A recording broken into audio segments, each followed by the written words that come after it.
I don't know if you're going to be able to hear me. It's very windy, there's a lot of traffic. And we are looking at the last pumpkin in the garden, which means the garden's finished as far as pumpkins are concerned, because this pumpkin is rotting. This is a weirdo pumpkin, and it is turning yellow instead of orange, and it's got ants all over it. Obviously there's something wrong, so this will be pulled out later this week. It's very, very hot today, and I'm just not feeling up to being out here weeding and pulling things out.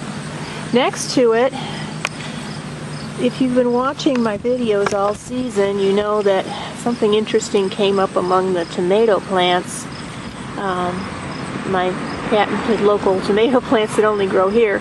And some kind of vine, and I didn't know what it was. It turned out to be a watermelon. There are a few golf ball sized watermelons out here. I'm just going to leave them. They won't taste very good. So maybe they'll come back next year and do better, who knows. I did plant them a few years ago, and they've been coming back ever since, but not really producing anything but teeny tiny watermelons. And these are my own patented tomatoes over here. I'll leave those in for a while. They reseed themselves every year. You see a bunch of weeds here. I'm going to have to get out here and take care of this. The orchid peppers are really the last thing in the garden going absolutely wild. It just seems like there's more and more of them every time I come out here. They're not ripening, but you can eat them when they're not ripe, so I will be pulling them when it gets cooler. And the kaleettes, no flowers, so what the heck, lots of nice leaves. And there are I'll call them Thumbelina carrots. I don't think they're Thumbelina, but little round carrot. I'm not going to pull any of the eggplant, but I am going to pull all of these green peppers very soon. I'm not going to pull any more of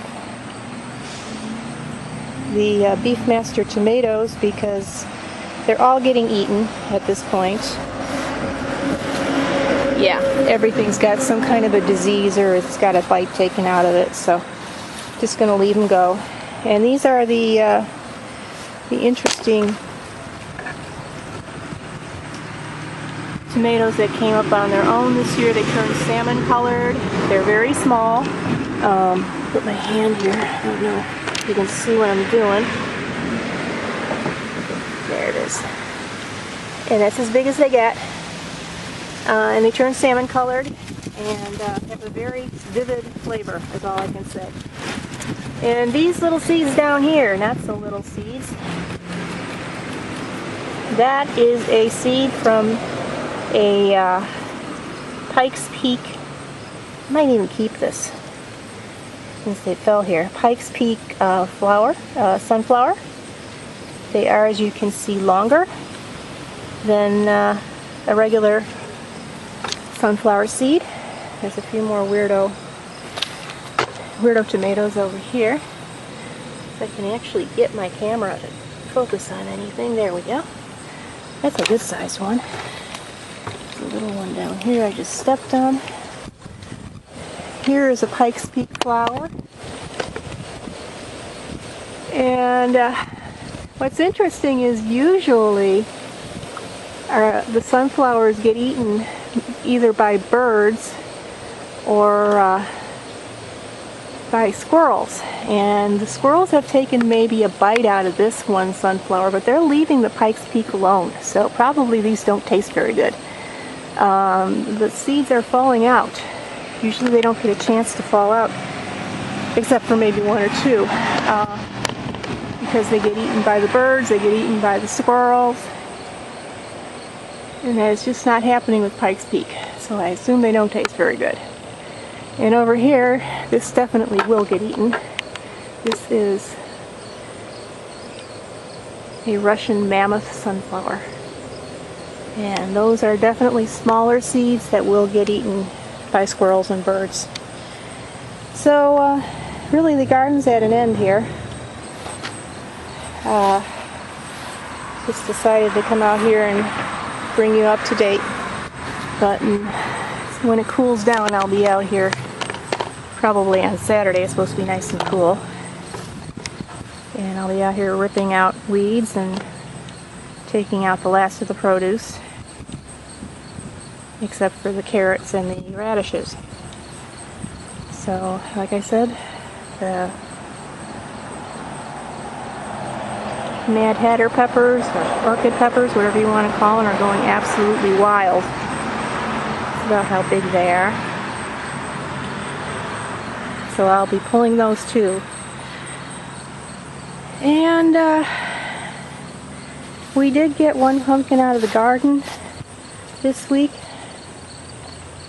Let's see here.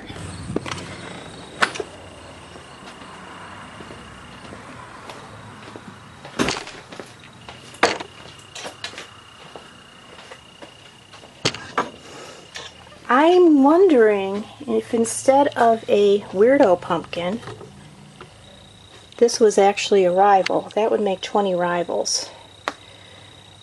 It's a little bit bigger than the weirdo pumpkin, the other weirdo pumpkin I have. A little above pie pumpkin size. Very nicely ribbed, strong handle. So I really think that's a rival. So I'll say 20 rivals this year. And most of them are gone now. And that icky thing, I won't show you too much. I'm trying to save seeds from that one interesting tomato that came up in the garden. The salmon colored one. Heirloom type one. Here's what's left of the rivals. One of them spoken for. Two of them are actually spoken for. I haven't contacted the one person yet who always has a pumpkin every year from me.